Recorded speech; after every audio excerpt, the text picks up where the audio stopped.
Welcome to Well and Back, the podcast hosted by three passionate osteopaths and wellness entrepreneurs, Justine Treadwell, Chloe Lawton, and Lauren Malott. We're opening up our inner circle of holistic health practitioners we think everyone should have access to.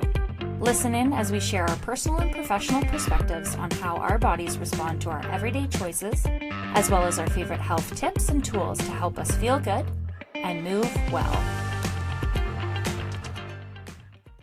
2/3 of adults experience recurrent digestive problems like gas, bloating, abdominal pain, and a new study by the American Gastroenterological Association found that 40% of Americans' daily lives are disrupted by digestive problems. It's reported that about between 10 to 15% of adults in the US have IBS, and about 1%, which is 2.3 million, have IBD. If you experience IBS, IBD, or undiagnosed bloating, distension, gas, or food sensitivities, you're the norm more than the exception. We've heard it gaining traction in conversations, and while there's benefits of normalizing the experiences and opening up the conversation, physiologically, it's not normal, and it's a sign of a burdened organ system. Getting to the root of the cause is really important for our overall health and prevention of long-term disease. We also know that the impact of our digestive health is so widespread. It can impact our mood, our mental state, skin, energy levels, and immune system. So ultimately, the health and functioning of all tissues in our body. Yeah, and there are so many different approaches to treatment, and really we need to understand at what level is the dysfunction so we can take the most effective approach. Yeah, people might have been told to hop on to elimination diets to identify specific food sensitivities or intolerances. They may have been told to increase fiber to improve motility, decrease fiber to support the gut as well, start implementing pre and probiotics to support the gut microbiome, antioxidants to reduce inflammation, reduce their mold exposure, implement antibiotics to decrease bad bacteria, go on a parasite cleanse, play around with food timing, portions, mindful eating, modify their exercise, or additional supplements. There's debloat pills, pre and probiotics, supplements for constipation. It can be hard to weed the good from the bad in terms of quality ingredients, but then also knowing, even if they're quality ingredients, if that's what your body actually needs. So today we want to encourage people facing GI symptoms to look at it from a different angle, from a structural perspective. We see clinicians and professionals talking about digestion, and whether you come across it on social media, through other podcasts, or with your healthcare practitioners, it's rarely discussed that it could be caused or exacerbated by structural strains and positioning. When we're talking about structural strains and positioning and ensuring that those are eliminated before implementing any of these things, we're just wanting that to be a part of the list that you're looking through so that you can move forward knowing that these means of elimination or additions to your diet are actually necessary. So we're just going to highlight how you can really get the baseline health of your gut in order and what you should be looking for in potential movement patterns or manual therapies that could assist. And these interventions are going to be more effective and more beneficial in the short term and the long term on your gut and in your entire body if you set your body up for success and make sure there's nothing holding you back from those treatments actually working for you. It's addressing the structural and positional elements of our anatomy, giving us a sequence of working through treatment approaches. Even if you're taking the right supplements or medications, absorption of those medications can be impacted by our circulation, by inflammation, and by obstructed blood flow through the body. If we can't absorb the right things, even if we're putting them into our bodies, and effectively transport it to where it's needed, we can't expect even the proper medication and dose to be effective. And it could be the right approach, it's just not the right sequence or order of events. So it's something that we feel really strongly about. So we're going to try and highlight the anatomy of the digestive system in a digestible way, pun intended, but ultimately having a better understanding of how things work, you feel more in control of the decisions that you're making instead of feeling overwhelmed. Yeah, and I feel like I hear this a lot in my practice, is that generally speaking, we're pretty frustrated with the time it takes and the approach to getting the right answers to know how to intervene with something we're going through. So if you're not given the time of day in a doctor's office to really go through your health history and your tendencies, maybe genetics, all of those factors, it can be extremely frustrating on top of dealing with the symptoms. So we're hoping that by looking at your body more globally can help you take more control in the process of healing. Exactly. I think that what is highlighted a lot is what's wrong with the digestive system. And as osteopaths, we're always looking at how something should be working. So we're trying to bridge that gap. Instead of asking, what can I do to help the system? It's almost like, why is this symptom occurring? So we're going to really break it down that way and look at the anatomy of a properly functioning digestive system. And when we're highlighting how it should be functioning, these are all ways that we can flip it and say, these are things that could be potentially obstructed or dysfunctional. And that's where we start. So just looking at the digestive tract as a whole, we're going to zoom out and see it starts at your mouth, it goes through your esophagus, into our stomach, entering into the small intestine and then the large intestine. And then that goes into your rectum and is finally eliminated. So other digestive organs like the spleen, pancreas, liver, gallbladder all have their role as well. But because key issues people are commonly experiencing are related to the small and large intestines and nutrient absorption, we are going to focus on the intestines today.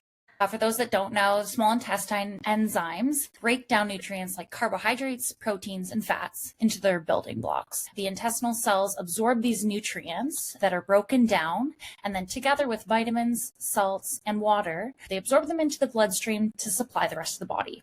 The large intestines start at the lower right abdomen. So if you're kind of following along on your body, it's just inside and above your right hip bone. It's about 1.5 meters long. It travels up across the base of the rib cage and then down the other side of the body where it meets up with the sigmoid colon and rectum. This is involved in movement of contents through, we call them peristaltic or wave-like motions to help transport matter through our body for elimination.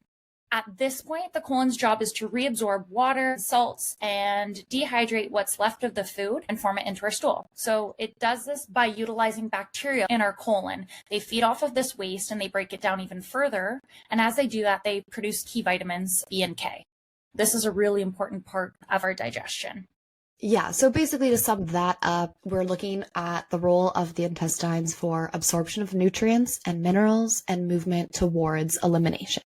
So for today, we wanted to take common examples of digestive conditions that we see in practice and break down what's happening with these conditions. We're going to be talking about IBS, irritable bowel syndrome, what a person's experiencing, what type of treatment protocol, and what a more holistic course of action looks like. Yeah, so beginning in the case of somebody with IBS, usually the issue is with an imbalance of the rate of digestion. So things are either happening too quickly with bouts of diarrhea, or things are happening too slowly with bouts of constipation, and then the discomfort and other symptoms that follow, cramping, bloating, etc. So the way that we see that is looking at what is responsible for keeping a properly timed or a normal pace of digestion. And that's looking at motility. So those wave-like motions we were talking about through the intestines. And those are all controlled by our autonomic nervous system. So we're not actively thinking throughout the day of digesting our food or making sure that's moving along properly. It's like an automatic thing that we don't have to think about. So that's what we call our autonomic nervous system. And when we think of that normal rate of motility, that does vary from person to person, but we're looking at a length of time from consumption. So it's really probably a 30 to 40 hour process from when you're consuming food for that exact meal to be eliminated. And when you're hearing people talking about a digestive cycle, it can be hard to know when something starts and when something ends, right? When the food that you're consuming is the food that completely passes through your digestive tract, because we're constantly eating and we're constantly going through that digestive process. But one thing that I had heard and made a lot of sense was a practitioner talking about if you're wanting to kind of like track or flag the starting point of your food or what you're consuming, taking something that's not as digestible. So the example that was given was like a teaspoon of sesame seeds with water as almost like a flag. And so once that passes through your tract, you can kind of know the time that you consume that and the time that it was eliminated, because it's not a food that gets digested. And that gives you an indication of how fast or how slow your own digestive tract is moving. Yeah. And even just thinking on like a daily level, if you're having less than 2 bowel movements a day, you are the side of constipation. I feel like that norm has been pushed back on either side. Yeah. And if you're having more than 3 in a day and the quality is different, like you're aware of what's happening. So just trying to pay attention to what actually is not just normal for you, but understanding what should be happening in the average person if everything's functioning properly.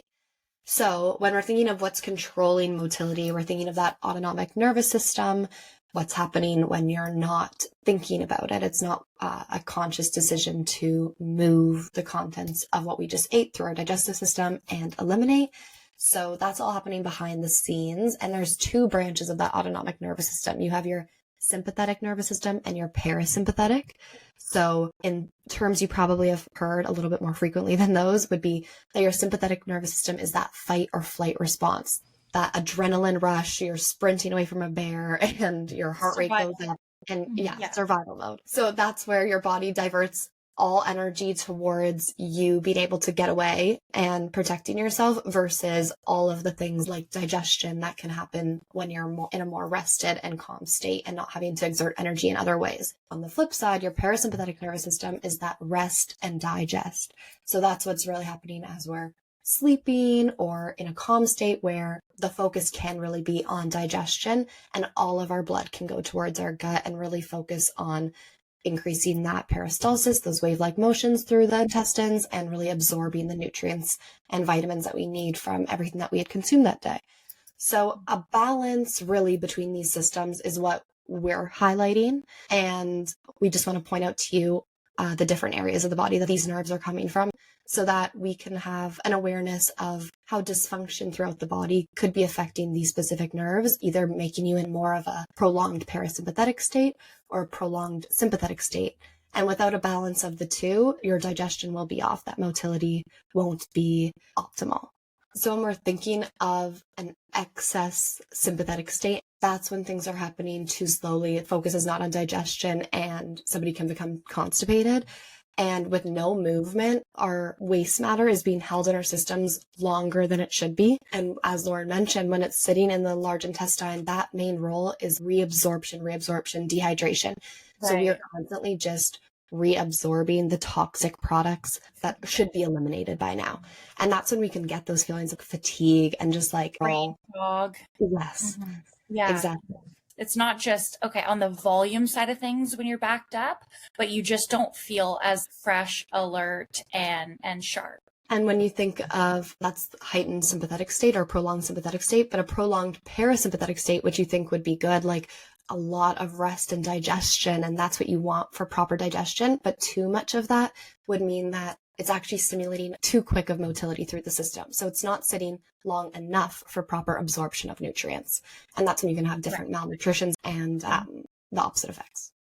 Right. So taking out any other variables, consuming the same type of food, you're on the same diet, but if it's something to do with your nervous system, and there is that parasympathetic inhibition or inability to receive that signaling from the vagus nerve and from our pelvic nerves. It doesn't matter what it is that you're consuming or the quality of your gut microbiome. It's an issue with motility. It's an issue with speed, and there isn't the opportunity to absorb all the nutrients that you're putting into your body and that you're paying for. So you're still ending up at the same place. Right. Okay, so let's take a closer look into the parasympathetic nervous system, since it does play a key role in digestion by helping muscles contract and push food through the intestines. So the parasympathetic innervation is supplied by the vagus nerve, which you've probably heard before, and the pelvic nerves. So the vagus nerve innervates the upper GI tract until the pelvic nerves take over to innervate the lower GI tract. So the vagus nerve is a cranial nerve, meaning it arises in the brain, specifically the brainstem, and this nerve exits the base of the skull, so through the jugular area, if you've heard of that area, and then immediately in front of where your skull connects to the vertebrae of the neck. So again, as osteopaths and as holistic thinkers, we always want to look at the pathway of this nerve and potential sites of obstruction or disruption. Just as like a visual, when you feel like that headache at the base of your neck or like a tension headache that's coming up from your shoulders into your neck, when you feel that tension, when you drop your chin to your chest and you can just like rub it right at the base of your skull, any like restriction there, like that tension that you hold in the neck can be impacting that rocky movement of your skull on the neck bone. So like nodding yes and no. And that motion, if it's restricted or stuck in extension or flexion, can directly impact that exit point of the vagus nerve before it goes on its path to innervate majority of the body. Right. And I think it's safe to say that a lot of us, especially in the nature of what we do, a lot of work in front of us is we have our head tilted down often. And I like to shed light on this with parents because a lot of kids these days are looking down maybe with technology or doing tasks in front of them, and they're not as great as describing symptoms and how they feel. So that's just something to look out for as a parent too, is maybe matching those symptoms to something that they wouldn't actually really communicate. So it's important to know that as part of the vagus nerve function, it's to stimulate the smooth muscle contraction and secretions coming from the glands that are involved in the digestive system. It also helps to increase the rate of gastric emptying and stimulate acid production, which is important at the early states of digesting our food. Yeah, so vagus nerve innervating the first half of the GI tract in that parasympathetic way, so really promoting that rest and digest stage, and all of the absorption and motility that happens in that phase. On the other end, literally, is the other source of the parasympathetic innervation to the second half of the GI tract, and that's actually coming from basically your sacrum, your tailbone, like certain segments of your tailbone. There are parasympathetic nerves that run out alongside those into the pelvic cavity and the abdomen to innervate the end of the colon and take over the same functions of the vagus nerve and promote that motility towards elimination. So when we're thinking of that parasympathetic function, now we have this visual right from the base of our skull to the base of our spine, our sacrum, our tailbone. And you think of craniosacral therapy, that's what they are dealing with parasympathetic nervous system balancing.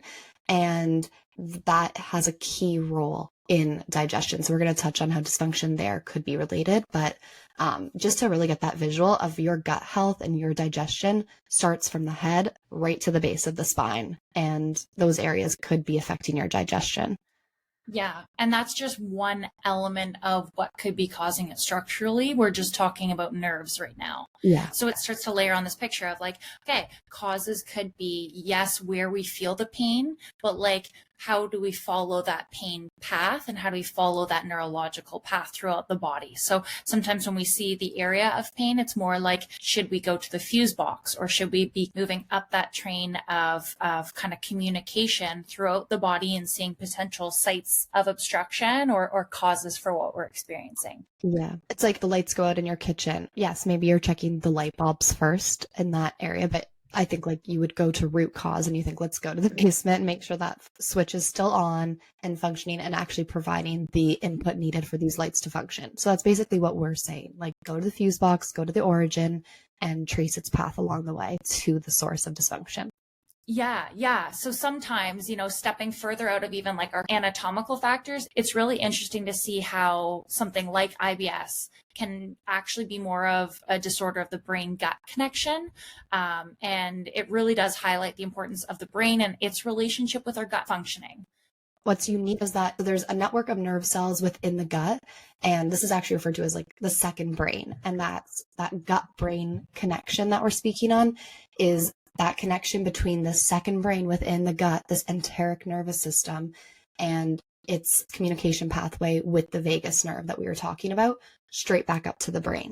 So it's along these pathways that the brain and the gut are communicating, and there is really no denying that that link exists. And a lot of the symptoms of IBS can be related back to stress triggers as well. It can even be things like changes in routine, emotional stress, or psychological stresses, and things that are going on in your personal life as well. I think that that's such an important point to just linking back that when we have gut disturbances, it causes stress on the body and can be caused by stress internally. And what that stress can be signaled by and can have an impact on or a bidirectional communication through the vagus nerve. And it can actually impact our ability to manage stress. It's that balancing of our sympathetic and our parasympathetic nervous system. So when we look in practice, if we have a patient that comes in and we're doing our health history and we start to get to know them, we can tell that they're physiologically kind of in a heightened stress state. Their constitution might be a bit impacted. Their resilience might be a little bit lower. They're telling us they're constantly getting sick. They're having a hard time when they go to bed. They can't actually get to bed. So it's that initial getting into a rested state tells us about their nervous tone. We see that they're a little bit more jumpy. They might be more hypersensitive to things with palpation, where the normal patient can handle that. Sometimes they have a hard time when we're working through maneuvers or adjustments, even just letting the body go and sitting and relaxing on the table. You see them even with their breathing, they're just holding their breath. They're the ones that are always oh, I forgot to breathe. You remind them and they're oh, I forgot to, right? And it's just that. Yeah, constantly working against you a little bit, like a resistance to your movements and adjustments. Yeah. And then they're often the ones that after a treatment they might come back and describe feeling like they were hit by a bus, or they feel this treatment hangover for that 24 to 36 hour window. And then they're and then I feel way better. It just took some getting over that initial hump. And it makes sense, because if the body's already stressed, it's already taxed, it's got that additional weight that it's carrying throughout the day. That's exhausting. And it's a chronic stressor for them, right? So they just don't have that same bandwidth to withstand physical treatment. So for us, we kind of know that that's an initial indicator. It leads you into asking about digestion, but then it also allows us to know, okay, here's how we want to modify our treatment. It's better to build and ease your way in versus blowing past and doing too much. So we kind of dose and work appropriately with that. Yeah, working with the nervous system. So we're going into a mode of inhibition versus stimulation. So we're just trying to shut down certain areas that might be overactive. And yes, maybe there's not something that's structurally off that's causing it, but we know that through manipulation of certain structures, like at the base of the head or at the sacrum, the tailbone there, we know that inhibition of those areas can produce the effects of a calming of the nervous system. So it's a unique thing to recognize areas that can be either stimulatory or inhibitory and work with that to have a direct impact on the nervous system. And then in turn, which we've just pointed out, can directly affect something like your digestion that could act up in certain moments of emotional or stressful triggers. Yeah, I find when I have somewhat, Lauren, the state that you were talking about, I typically go straight to sort of the nervous system. So whatever that means for that person in that moment, it might be some reflexology work with the feet just to calm everything down, or it might be working right in the areas of the nerve roots of the parasympathetic nervous system. So the sacrum, the head and neck. And I also find it's helpful to I really focus on the rhythm and the pace that how I'm contacting the person. So instead of adding to that stress, just throwing your hands on them, it's really rhythmic, like rocking a baby or a baby in a stroller. It's that really nice rhythm that tells your nervous system, I'm in a safe place, I'm calm, and it allows the treatment that we do to be more effective. And that also leads me into some of the conversations I have with patients. They come in maybe with those IBS symptoms and they're wondering what they can do at home, or asking about supplements or teas, and things that you can do is just move in that slow rhythmic motion and think about, okay, I'm going to mobilize my spine really gently. Not these crazy stretches, not necessarily a 30-minute digestive meditation, just ways to let your body know that it's safe, that parasympathetic activity can increase, and therefore you're giving yourself a better chance at digesting properly. Yeah, that's why you think of tools of mindfulness, breath work, rhythmic movements. You find what works for you, even a nice walk. All of these things can directly impact our nervous system. You sometimes get patients in your practice that come in and they list off this long list of everything that they're doing. And you everything that they're doing sounds right, and you empathize with them because they're doing all the right things, but it's in how they're explaining it to you. It's like therein lies a part of the problem. Like you can hear their worked up. Yeah, understandably, like they're stressed and overburdened by this task of trying to figure out, and it feels like it's this positive feedback loop. The more you stress about trying to improve your digestion, or even if it's like your child's digestion, we get that a lot with new moms coming in, and you're getting them into potty training and that transition, and that comes with a ton of things at that stage in life. Now they're starting into school, and it might be a little bit of emotional detachment, just building that independence. And so there's a lot of things sometimes kids are just hesitant to like want to avoid or eliminate. So if you have a kid that's a little bit backed up and parents are trying to do all the right things, they're like giving them fiber, we're drinking lots of waters, we're doing the teas, we're trying X, Y, and Z, and sometimes stepping back and just letting things be a little bit and come in and let's try osteo, let's try a structural approach. It might be a fascial restriction. It might be something going on through their diaphragm. There might be torsions throughout the body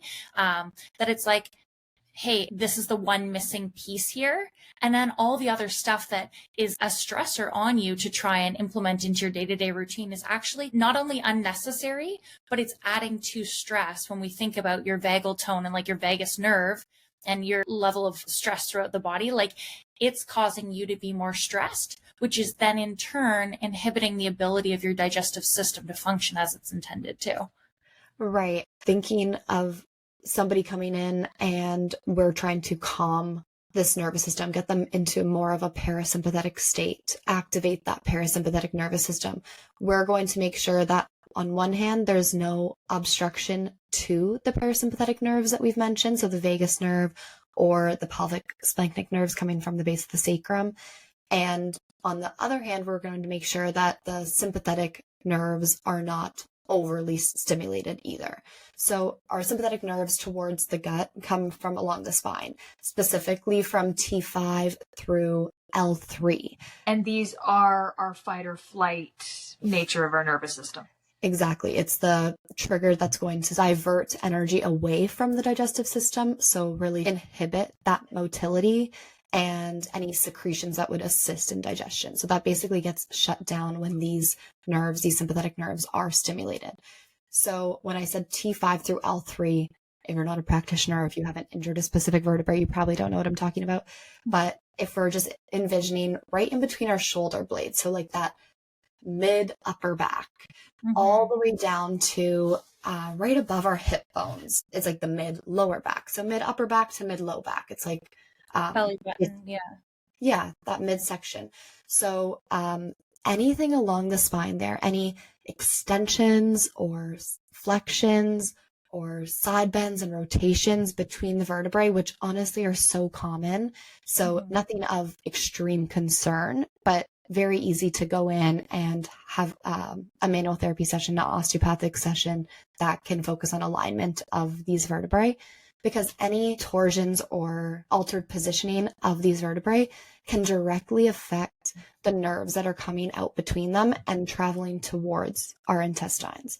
So we're looking, if you pull up an image, we can pull up an image here and just show you how closely related these sympathetic nerves are and the ganglia. So like the chain that their signals run up and down along the spine and along the ribs. They're literally touching the bones. So when these are off, there is really no denying that there would be an impact on their function. And it doesn't mean that it stops their function. It's an irritant on that nerve directly. So it can hyperstimulate that nerve, leading to actually increase their function. And that's when we do have issues with digestion. Again, that constant balance between the parasympathetic and sympathetic system, that gets altered. So when the sympathetic is stimulated, that parasympathetic is inhibited. They can't both be active in the same capacity at the same time. So just to bring it back into kind of context for a listener, when we think about things that might be a little bit more MSK based, so thinking about a diagnosis of a herniated or a bulging disc, those discs sit between our vertebrae along our spine. Our vertebrae and our spine's role is to support us posturally, but also to protect and house our spinal cord and send neural signaling between the brain and the rest of the body. When we have those bulging discs or a change in positioning of the intervertebral disc, that happens right at that nerve root and that outlet, or that kind of, if you picture that first branch off, like Chloe had mentioned, if we're talking about the lower back, maybe taking L2 or L3 a little bit lower and thinking about a potential impingement there, it can have its effect locally and you might experience back pain there. And that's what you come into the clinic for. It's this acute, sharp shooting back pain in one area. And it might even be clouding your digestive symptoms. So you're not even really focusing on the fact that you can't digest properly in the way that you did before. Or maybe you're thinking, I'm just in such discomfort, like I've totally lost my appetite. Or of course elimination is impacted because that even like using my core and bearing down is like more challenging than it used to be before because I have this herniated disc. So a herniated disc is one example, but it's not every case. It depends on the direction and the degree of that bulging or of that space that's being taken up in an area where space really matters. So something similar would be like a spinal stenosis, a narrowing of the foramen where that nerve comes out of, could have a similar effect in some patients, and then other people could be completely asymptomatic. And you also see that in conditions like osteoarthritis in the spine as well. So it's just to kind of give you a different perspective on things that in our mind we kind of categorize into like, okay, that's the hard tissue of our body, or this is like an MSK thing. That couldn't be affecting my digestion. And it's like, well, it could be, like, it's not an absolute, but it's definitely a part of the conversation. Yeah, I love you said there, because I feel like that's what we're really trying to say here, is that your body's health, your musculoskeletal, that structural side of things can directly impact your physiological health. And we're so quick to jump on the train of supplements and pay better attention to what we're eating. And that's great, but we have to make sure we're moving well too, and being able to see the value that you're getting from manual therapy treatment is not just relieving sore muscles and making yourself feel better when you can. It's like you are having a direct impact on your health by going in and having actual adjustment. We're opening the channels. Like, none of our organs, tissues, joints, nothing can function unless our blood supply in our blood drainage, our lymphatic system, and our nerves are having clear pathways. Like, think of a highway that just gets congested. You can't get to where you're going to do the task you need to do at your destination if we're blocked up closer to the source of where we're coming from. I actually find that if I have any sort of indigestion, whether I eat later than I normally do or go to a restaurant and restaurant food isn't sitting well with me, I immediately feel restriction in my upper back. And it could be because I'm just aware of that connection, but I know, okay, I need to go home, lay on my back, or just like do some cat cows. And that usually helps a lot. Like, it's a really direct connection, believe it or not. Yeah. And even being able to assess your abdominal tissue, like hands on your stomach, moving around and just being more aware of where things are and what you're affecting. Because like we said, simply that hand contact can have an inhibitory effect and help you get into that rest and digest mode. I wouldn't say like deep massage, because that could be stimulatory, but just like releasing any tension through the abdomen area can really positively affect the motion of your intestines. Yeah, and I think a couple other key takeaways, just bringing it back to the vagus nerve, we talked about its impact and importance in digestion. If we know that that's one of the key routes in, and you might be at home in between treatments and you can't self-adjust and manually make that diagnosis of, okay, where's it coming from? But some things you can do is kind of tap into the vagus nerve, right? So even taking a few deep mindful breaths, it's not only going to help bring us into more of that parasympathetic state, but it also helps doming the diaphragm up and down. And that vagus nerve perforates or goes through the diaphragm there. So you can have an indirect impact on the vagus nerve. Or humming a song can also help stimulate the vagus nerve up in your throat. Like, Justine, do you have any suggestions that way? In terms of deep breathing and Yeah, I feel like this was your forte. Yeah, for sure. I'm just really, we've touched on actually the whole technique, just bits and pieces, but even just sitting in a comfortable spot, hand on your abdomen, and just as you breathe in, you're sending like lighter energy just to dissipate that denseness. And then in turn, you're doing deep breathing. And not only are you taking the mindfulness approach and calming the nervous system down that way, but you're actually expanding every time we take a breath in. It's a light expansion throughout the entire body, especially obviously the diaphragm and the ribs, which the ribs are directly attached to the spinal region that Chloe was talking about with those nerve roots. So it's just sitting, deep breathing with a hand on your abdomen and kind of picturing that expansion and extension of the spine, ribs, abdomen. You're creating that space, like Lauren mentioned, and you're gently mobilizing maybe a restriction in that upper back area where the nerve roots come out at the exact same time as you're stimulating the vagus nerve and promoting digestion that way. So I'd say biggest bang for your buck is to do deep breathing, hand on your abdomen, picturing the light, gentle extension in your entire body. Yeah. I really like that from thinking about pressure perspective in our thoracic or our mid thorax area, like around our rib cage, and then our abdomen, right? There are two different containers basically in our mid body. And the diaphragm is that piece of muscular fiber that sits between the two and acts to balance out pressure gradients between the two of them. Upon that deep inhale, we're expanding down into the abdomen. And as we exhale, we are giving our abdomen so much more room with that doming of the diaphragm, and that decreases pressure in the abdomen, like Lauren was saying. So hip motions, arm motions, deep breaths, neck movements, and full spine mobility, it's all affecting your digestion in some capacity. So we encourage you to get moving and making sure that you're moving well. Thanks for tuning in to Well and Back. We hope you enjoyed this episode and gained some valuable insights into living your best life. Make sure to check out the show notes in the description for a rundown on today's episode. We are truly passionate about providing you with the best information and resources to help you on your wellness journey. For even more content, follow us on Instagram and TikTok at Well and Back. Please consider taking a moment to rate, review, and subscribe to our podcast.